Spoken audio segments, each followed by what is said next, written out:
এই যে আলু সেদ্ধ হয়ে গেছে, এখন আলু হলো ঢেলে দিবে।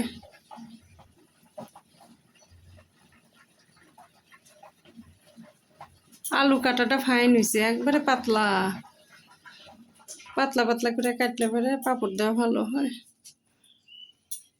আমারে পাপড় ভালোবাসতো সে মানুষ নাই। হ্যাঁ গরম ভাব নাই, আমি ঢেলে দিই। তলে ধরে উপর কর। গরম তাজা বাবা, ওই টুকা পাতিলে এতগুলা হচ্ছে আলু আটিছে। পাতিল দেখা যাচ্ছে ফুটু।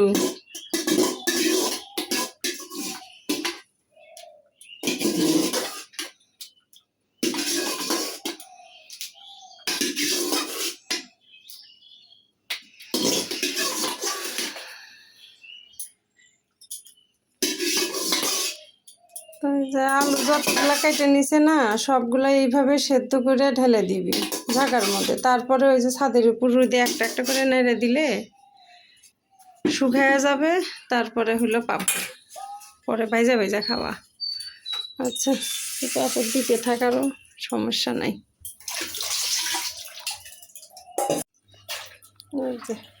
এগুলো হলো রাত্রিরে কাইটে ভিজিয়ে রাখছিল, এখন এইগুলো আবার ধুয়ে ধুয়ে সেদ্ধ করবে। আর ডিগ্রি পাশের নিচে অনার্স কমপ্লিট এগুলা ছাড়া না কোনো কেজি স্কুল নেয় না। আমি অভিজ্ঞতা থেকে আমার ঘরে আই পাস কি কই, আমি যে আই পাস নিবি না, ওই যে স্কুলে যাই নাকি আমাকে কয় কি আপনি কি অনার্স কমপ্লিট করছেন। এখন অনার্স ছাড়া আসলে নিচ্ছে না, নেয় না। আমাদের 10 বছরের অভিজ্ঞতার কাছে আমাদের কাছে আর এখন জিজ্ঞেস করে না আমাদের। প্রাইভেট যে পড়াবো একটা স্কুল ধরে লেগে আমি ছাত্র পাবো, স্কুলই তো নেয় না আমার। আর এটা শহর না, ঘরে ঘরে অনার্স পাস, ঘরে ঘরে অনার্স পাস, ঠিক প্রত্যেকটা ঘরে শিক্ষিত। ওই শিক্ষিত তুই ওই আই পাস মানুষের কাছে সওয়াল দিবি।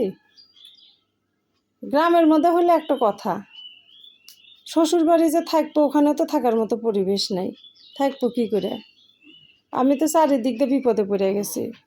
সব কিছু তার হলে ভিডিওর সামনে দেখানো যায় না, কোয়াও যায় না। বুঝতে পারিস, আমাদের তো অনেক স্বামী ছাড়া একটা মেয়ের চলতেছে কত কষ্ট, কত কষ্ট। এটাই তো,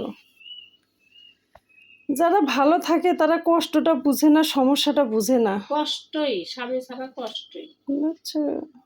আমার তো তারা মনে করে সবকিছু সহজ, আমার চলতেছে না। হ্যাঁ, আমার সব সাহায্য করে, সবই সাহায্য করে দেয়। এটা তো জামাই বাবু তো বসে থাকতো না, না ফুল ডাল পাতা তুলে দিছে, ঘরের কাজ করে দিছে। এমন দিন বৃহস্পতিবার ঘর সুতো মুছে দিছে, কাপড় কেচে দিছে, বাসন মেজে দিছে, সবই করছে। কিন্তু এই এখন ঠাকুর এই ভাস্তির বিয়ের মতো ভালো ছিল, যে হরিবাসরের আগের দিন থেকে চোখের ব্যথার থেকে মাথা ব্যথার থেকে এই যে দেখছি আর খারাপ হয়ে গেছে। আমি তো কিছুই বুঝতেছি না যে এরকম কি হলো। জামাই বাবু খুবই অসুস্থ হয়ে গেছে, চোখ মুখ ফুলে গেছে। তো ভাগনা হলো ঢাকা নিয়ে যাব ডাক্তার দেখাইতে। প্রশান্ত ডাক্তার স্কয়ারে, হ্যাঁ স্কয়ারের প্রশান্ত ডাক্তার। হার্ট অপারেশন ওনাকেই করানো হয়েছে। জামাই বাবুর হার্ট অপারেশন হয়েছে, ওই প্রশান্ত ডাক্তারই অপারেশন করছিল। আবার ওই ডাক্তারের কাছেই নিয়ে যাব। কয়েকদিন হলো খুবই শরীর খারাপ। এর আগে এসে দেখছি জামাইবাবু ভালোই আছে, কিন্তু হয় স্ট্রং মানে কি হয়, এর আগে ভিডিও দেখাচ্ছি তো দৌড়ায় দৌড়ায় পূজা করিচ্ছে, এই করিচ্ছে। এইবার এসে দেখি জামাইবাবুর শরীর খুবই খারাপ, কথাও কম করছে, নির্জীবী হয়ে গেছে। এই যে আমার শঙ্খ, সগের শঙ্খ। সবাই ঘুম পারে তো, শঙ্খটা আমি বাইরে যাই, আমি এখন ফু দিব। ঘরের মধ্যে না, সবাই শুয়ে আছে।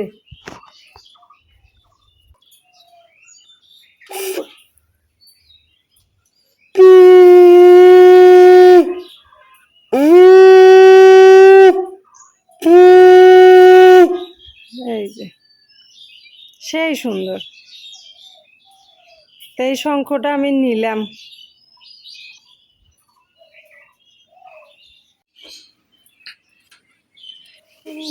পাকছে, এটা ভালো করে পাকে নাই, যে এটা বেশি পাকছে। দিদির গাছের আতা ফল, স্বাদের জিনিস, মিষ্টি আছে।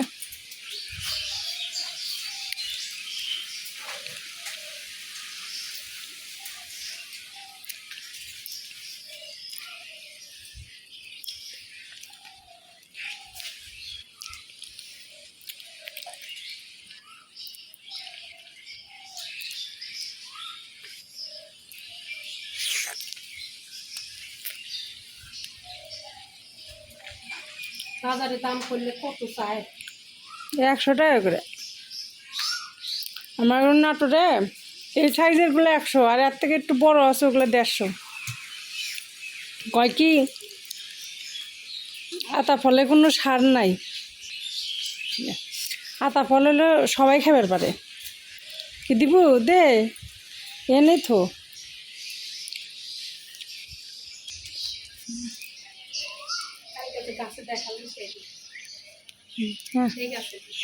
ও কালকে দেখাচ্ছে ওইটা ধরছে যে মেলা পাওয়া যায় না। উষা। আর আটাগুলো পোটা শক্ত, আর যেভাবে পারবো ডাল চিকন, কোনোটা পাওয়া যায় না, খালি বাবু। আরে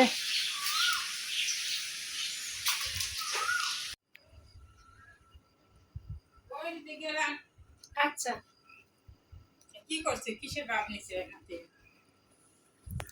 কিসের ভাব নিছে? ওই যে কি তোমার কাম শেষ? বল পাই যাবে, যাও। সুদের গোটা নিয়ে যায়।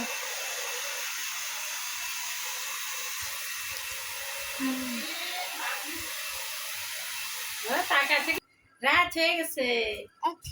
আচ্ছা, পাপ পাপ পাপ, এই পাপ, এই পাপ, পাপা পাপা, এই যে পাপা, তাই তাই তাই তাই তাই তাই তাই দাও, তাই তাই তাই তাই তাই, হ্যাঁ তাই তাই।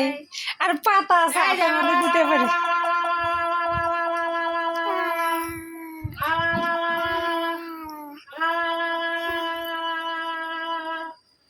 তাই তাই, টাটা টাটা হ্যাঁ টাটা দেন, tata tata tata tata. Tata tata দিচ্ছে দিচ্ছে। টাটা টাটা, দোলে দোলে দোলে দোলে, তাই তাই তাই তাই তাই তাই তাই তাই তাই তাই,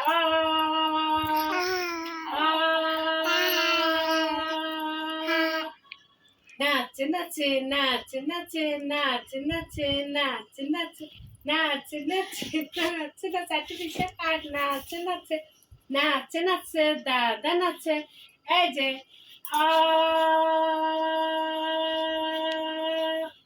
দাদা করেন করেন, টাটা দিবার ক। টাটা টাটা টাটা, টাটা দাও, টাটা টাটা টাটা টাটা, টুকি দাদা দাদা দাদা দাদা, টুকি টুকি দাও, টুকি আপনি দেন, টুক টুক টুক, দেন দেন টুকি টুকি টুক, দেন টুক টুক টুক টুক,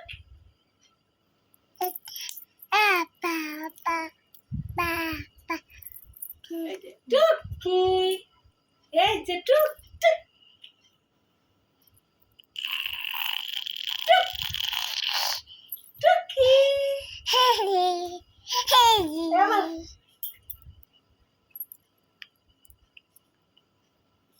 টুক টুকি, আবার টুক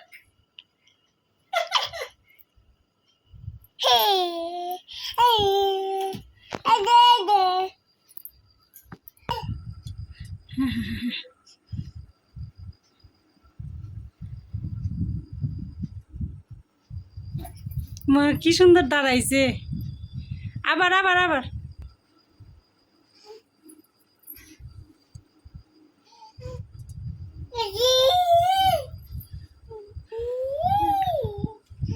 আবার আবার আবার আবার আবার আবার আবার আবার আবার আবার আবার আবার আবার আয় আয় আয় আয় আয় আয় আয় আয় ধারা মার কাছে গেলে ধারা ধারা দে।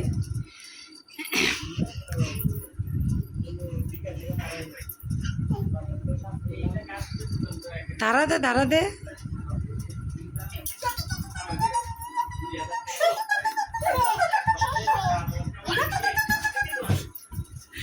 ওই যে।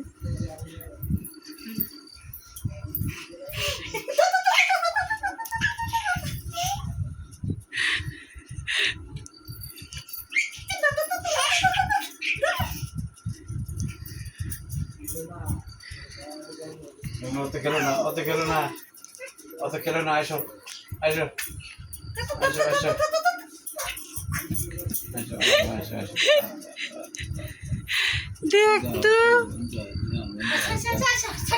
না খেলুক খেলুক খেলুক।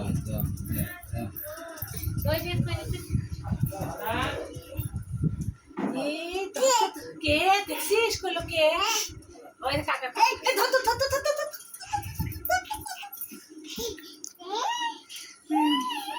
ধর ধর করলে দৌড় মারে। হাফসা গেছে রে খেলতে খেলতে।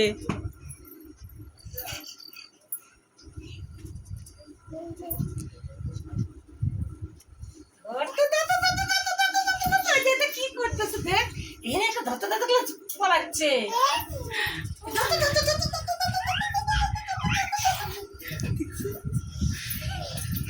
হাফসা গেছে তো রে বাবা রে বাবা।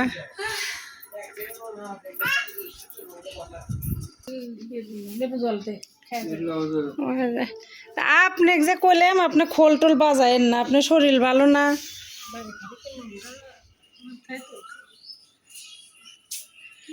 তারপরে যাচ্ছে খোল বাজাবার।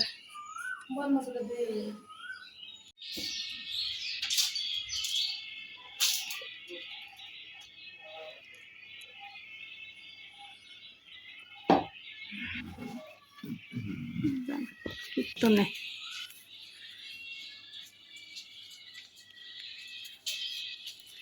যে জামাইব মন্দিরে গেল। হ্যাঁ একটু পর পর সিটা ফিটা পড়িচ্ছে নিয়ে এসে যে এখানে করে দে। তো ওই যে আজকে ভোগ আছে, ভোগের কীর্তনের জন্য জামাইব গেল খোল বাজাবার মন্দিরে। আমরাও যাবো একটু পরে।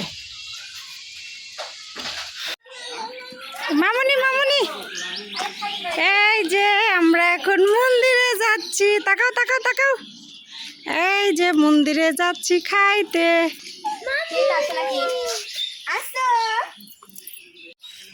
সকালে দেখলেই যাচ্ছে। এই যে মন্দিরে যাওয়ার জন্য বের হইলাম, তো কীর্তন হয়ে গেছে, আমরা কীর্তনের পরে যাচ্ছি।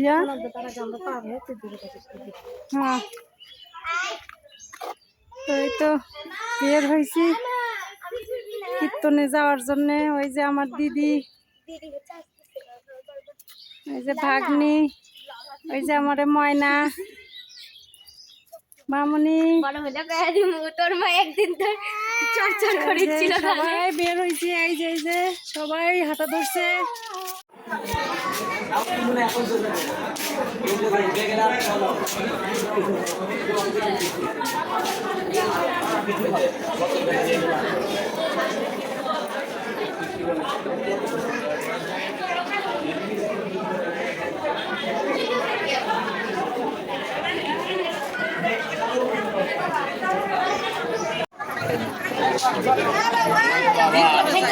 ভিতরে যাওয়ার জন্য লাভ নেই, টাকা না।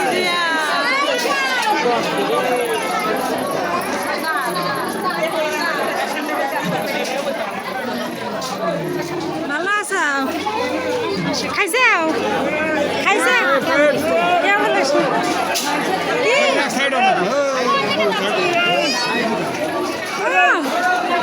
হাই হাই রে কি ডারি কি ডারি কি ডারি মা বেটি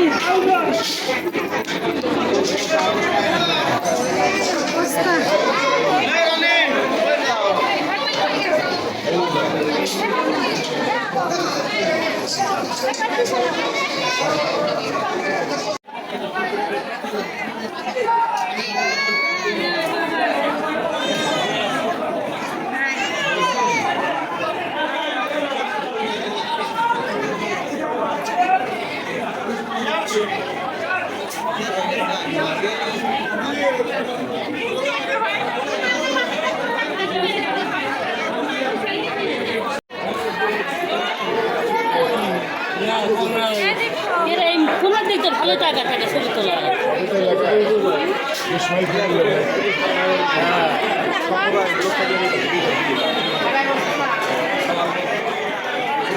কি সুন্দর জায়গায় আছে তোমার নাতনি দেখো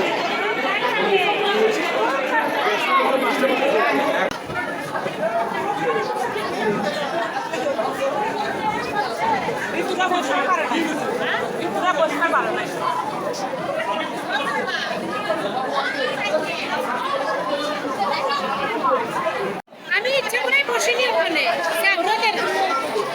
আমি ইচ্ছা করে বসিনি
মন্দির থেকে খায়া বের হয়ে চলে আসলাম, এত সাউন্ড, এত লোকের ভিড় যে আমি যদি কোনো কথা কই আমার কথা শোনা যাবে না, খালি মানুষের হেই কে চিল্লা পাল্লা এইসব শোনা যাবে।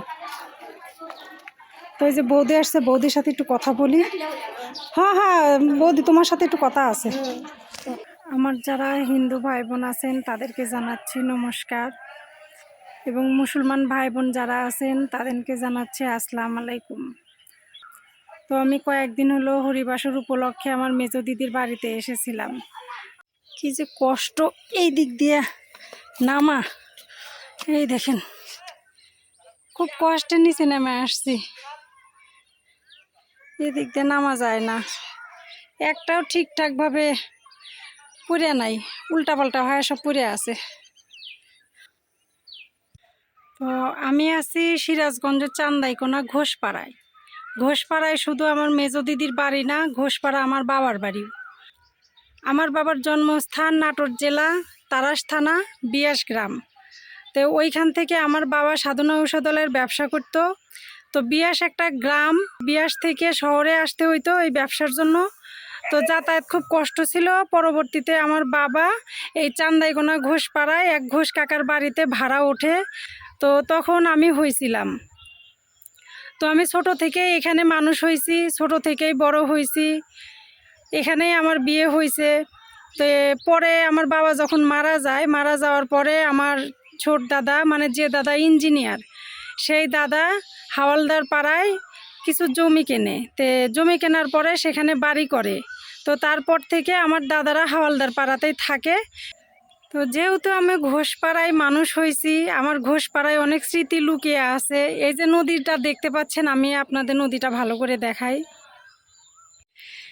এই যে নদী, এই নদীতে অনেক স্নান করছি, অনেক সাঁতার পায়রা পায়রা এই যে নদীর ওপারেই গেছি। শুধু আমি না, আমার সঙ্গে পাড়ার অনেক বান্ধবীরা ছিল। আমরা প্রায় 12 জনের মতো মেয়ে ছিলাম। আমরা সবাই একসঙ্গে খেলা করতাম, একসঙ্গে স্নান করতাম, একসঙ্গে স্কুলে যাইতাম। তো ওই সময়টা আমি এখনও মিস করি। এখন দেখি যে পাড়ার মধ্যে যতগুলো মেয়ে আছে কেউ কারোর সাথে কথা বলে না, তারপরে নদীতে কেউ স্নান করে না। তো আমাদের সময় আমরা অনেক সুন্দর একটা জীবন কাটাইছি। এখনও আমার বান্ধবীদের সাথে দেখা হয়, বাবার বাড়িতে যখন আসে ওই সময় যদি আমি আসি তখন দেখা হয়, সবার সাথে কথা হয়। যেমন হরিবাসরের মধ্যে প্রায় 3 থেকে 4 জনের সঙ্গে আমার দেখা হয়েছিল। সবাই আমাকে দেখে তো অবাক, জ্যোৎস্না তোর এই অবস্থা, তোর হাজবেন্ডের কি হয়েছে।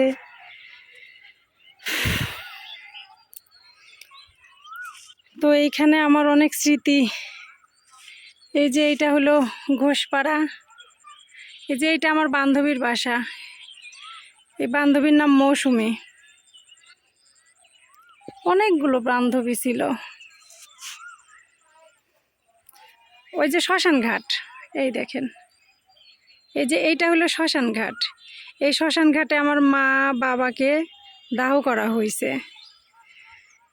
এটা শ্মশান ঘাট। বিকেল হলেই আমরা সবাই নদীর ধারে আসতাম, নদীর ধারে খেলতাম, ঘুরতাম, বেড়াইতাম, গল্প করতাম। তো সেই স্মৃতিগুলো আমি এখনও মিস করি। এখানে আসলে আমার মা বাবার কথা মনে পড়ে। এই দেখেন কুকুরগুলো অনেকক্ষণ হলো খেলা করছে, কত সুন্দর। ওই দেখেন,